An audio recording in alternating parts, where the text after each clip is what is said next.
Saudara, jelang putusan pra-peradilan Peggy Setiawan, baik Peggy maupun polisi saling menolak dalil selama persidangan. Pihak Peggy menyebut banyaknya kejanggalan saat penetapan tersangka Peggy, salah satunya ialah poin error in persona. Salah orang dalam penetapan Peggy sebagai tersangka. Nah, sedangkan polisi menegaskan penetapan tersangka Peggy sudah sah menurut hukum. Kita akan bahas pagi hari ini menjelang sidang putusan pra-peradilan atas tersangka Peggy Setiawan bersama dua narasumber yang sudah hadir di studio. Ada pakar hukum pidana Universitas Pelita Harapan, Profesor Jamin Ginting, dan Kabaris-Krim Polri periode 2008-2009, Komisaris Jenderal Purnawirawan Polisi Susno Duaji. Selamat pagi Bapak-Bapak. Selamat pagi. Sehat ya Pak ya? Sehat. Alhamdulillah. Oke, saya ke Prof Jamin dulu nih Prof. Ya. Kemarin saya tertarik dengan pernyataan hakim setelah menerima dua kesimpulan dari pemohon dan termohon begitu. Mudah-mudahan tidak masuk angin katanya. Apa yang Anda baca dari pernyataan hakim pada saat pembacaan kesimpulan ini? Ya, jadi hakim itu dalam menjalankan tugasnya dia terikat dengan kode etik profesi hakim ya.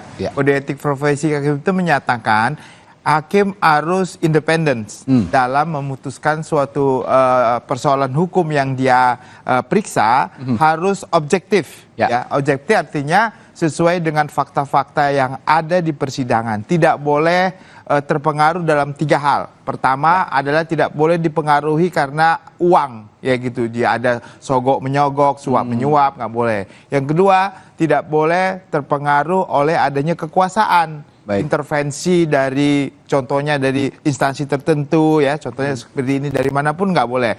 Yang ketiga, nggak boleh juga trial by the pers ya, artinya tekanan masyarakat dan segala macam dia nggak boleh terpengaruh. Jadi kalau dia sudah bebas nilai dari tiga hal ini, itulah hakim yang independen. Dia berdasarkan fakta dan objektif, berdasarkan keyakinannya. Jadi dari pasal 183 KUHP itu berdasarkan dua alat bukti dan keyakinan hakim dalam memutuskan suatu perkara tersebut. Itu yang harus dimilikinya. Itulah yang disebut dia independensi daripada hakim tersebut. Independensi terjaga dan objektif dalam memberikan putusan gitu kira-kira. Sejauh ini dengan alat bukti ataupun bukti-bukti baik bukti yang diajukan di persidangan atau yang terdahulu begitu sudah ada dikumpulkan dan sekarang sudah ada di meja hakim seperti ini, sudah ada di tangan hakim. Apakah sudah cukup hakim untuk memberikan putusannya objektif kira-kira kalau melihat jalannya persidangan dari tentu kan ini ada dua belah pihak ya, ada pemohon, ada termohon. Ya, jadi berdasarkan dalil-dalil yang dikemukakan dan bukti-bukti yang dihadirkan di persidangan, hakim akan menilai mana bukti yang paling kuat dari kedua belah pihak ini didasarkan kepada ilmu dan keyakinan yang dimiliki oleh majelis hakim tunggal ini. Nah, setelah itu nanti dia akan memutuskan. Contoh, kelihatannya daripada Polri tidak memberikan bukti dan tidak meyakinkan sehingga lebih mengarah kepada pemohon sehingga pemohon dikabulkan permohonannya. Atau bisa jadi juga apa yang didalilkan pemohon tidak terbukti, lebih mengarah bahwasanya Polri keyakinannya bahwa ya Polri sudah melakukan proses penetapan tersangka, penyitaan dan penggeledahan dan penangkapan sudah sesuai, maka sudah dapat dinyatakan bahwa permohonannya ditolak.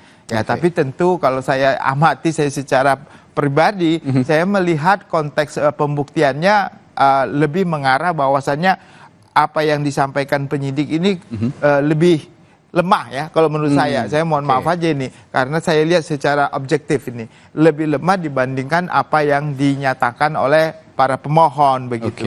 Jadi dari data-data contohnya kita anggap aja lah dia hadirkan apa sih alat bukti, kita anggap saksi fakta. Nah, saksi fakta sama sekali nggak ada yang dihadirkan, hanya dibacakan. Lalu yang kedua, cuma ada ahli doang. Ahli satu saja yang dia sampaikan berdasarkan dan bukti-bukti surat. Sebenarnya bukti surat juga lemah karena nggak berdasarkan pada scientific crime investigation.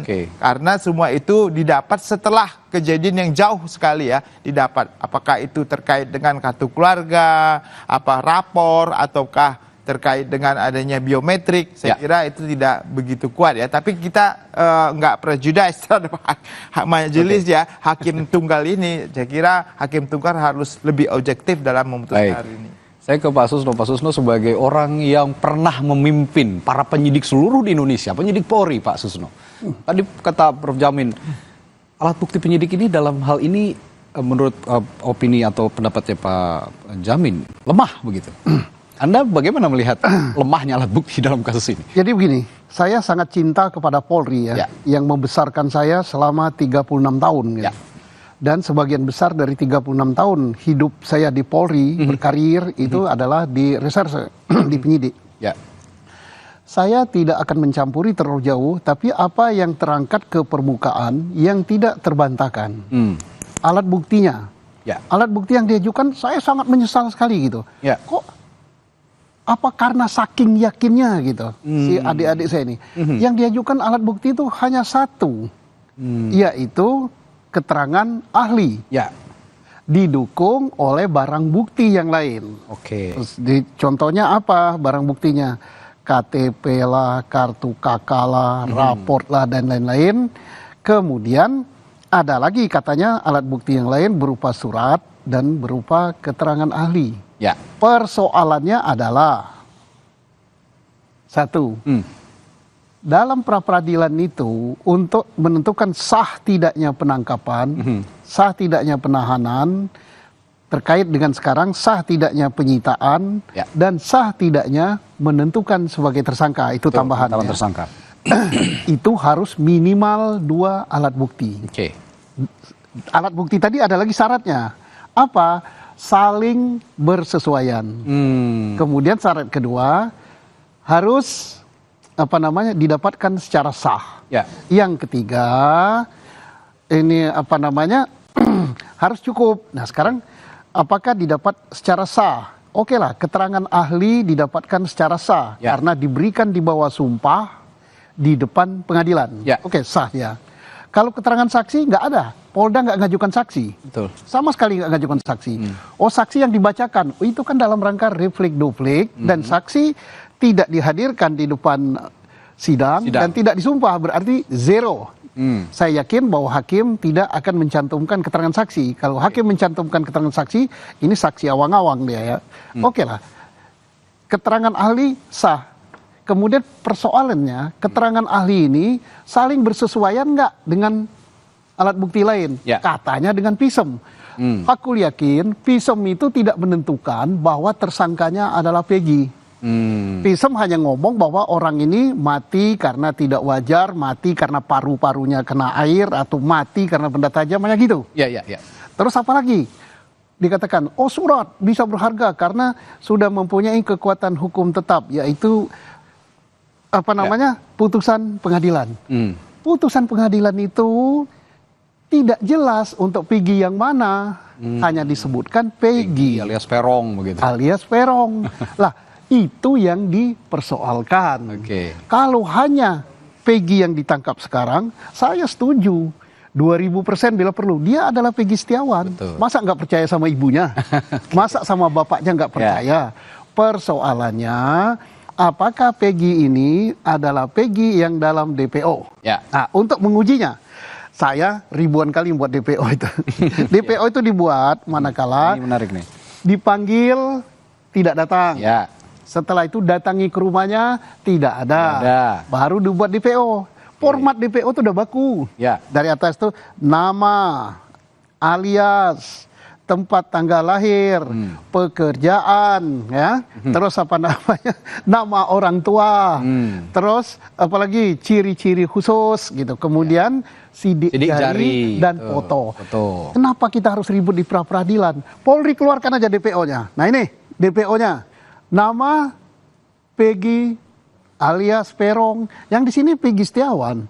Tempat tanggal lahir di sini bulan berapa, di sini bulan berapa. Orang tua di sini siapa, di sini siapa. Rumus sidik jari di sini bagaimana, di sini bagaimana.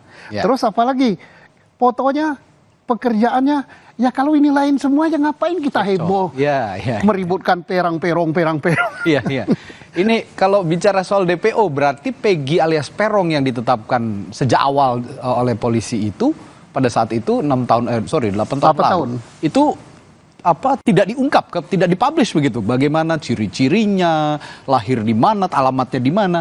Ini kan kita juga sampai sekarang belum pernah melihat itu. Ya, itulah sebagai guidance. Ya. Guidance-nya dilihatkan itu, dilihatkan dan yakin karena ketentuan DPO itu disebar ke seluruh kepolisian Republik Indonesia sampai ke Polsek. Ya. Setelah dari situ kalau dicurigai dia akan melarikan diri ke luar negeri, diminta disebar seluruh dunia lewat Interpol. Ya, nah, mana DPO-nya itu dipegang aja DPO-nya. Cocokkan dengan Peggy. Peggy, kamu Peggy siapa? Peggy Setiawan. Aliasmu Peron apa bukan? Bukan. Ya udah, Pak Hakim tinggal gitu aja. Kalau itunya nggak ada, beda, ya aku nggak jawab ya. Biar yang jawab DPO itu DPO sendiri. Artinya sebenarnya simpel ya Pak ya? Simple kok. Simpel tapi dibikin rumit. Nah, jadi yang jawab DPO itu biar DPO sendiri. Bukan pengacara, bukan siapa namanya penyidik, bukan juga penggugat, bukan juga si Peggy yang ditangkap. Silakan DPO ngomong sendiri. Ya, sesimpel itu kalau kata Pak Susno. Tapi sebelum kita lanjutkan perbincangan kita pagi hari ini, saya akan kembali ke jurnalis Kompas TV Ninda Destiani.